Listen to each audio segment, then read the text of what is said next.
नमस्कार, मैं हूं अनूप नारायण सिंह और आप देख रहे हैं आर्यावर्त के डिजिटल न्यूज नेटवर्क को। हमारे साथ हैं सनी सिन्हा और धनंजय कुमार। दोनों लोग कलाकार हैं और बिहार में छठ की धूम है।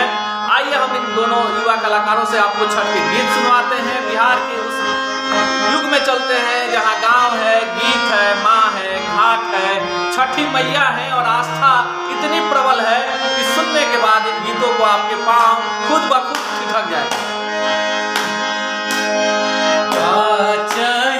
बस के बहंगिया बहंगी लचकत जाए, बहंगी लचकत जाए, बहंगी लचकत जाए। कचही बस के बहंगिया बहंगी लचकत जाए, बहंगी लचकत जाए, बहंगी लचकत जाए। पूजे बाट जे पूछेला बटोहिया दौड़ा के करा के जाए, दौड़ा के करा के जाए, दौड़ा के करा के जाए।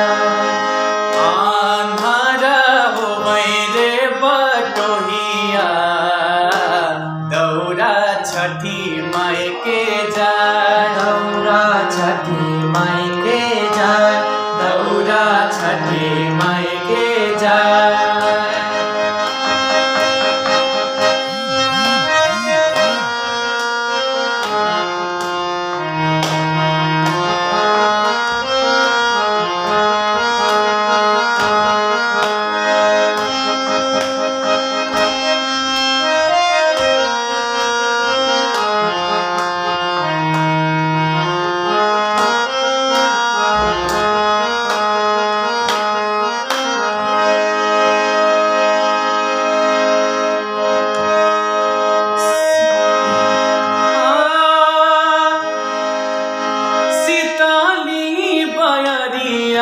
शीतल तुझे पनिया कब देव देवता तो आके दर्शनिया। शीतली बयरिया शीतल तुझे पनिया कब देव देवता तो आके दर्शनिया। जोड़े जोड़े फलवा देव घाटवा पे दिवाली चढ़ावेले हो। जल बीच खड़ा होई दर्शन ला असरा लगावेले हो।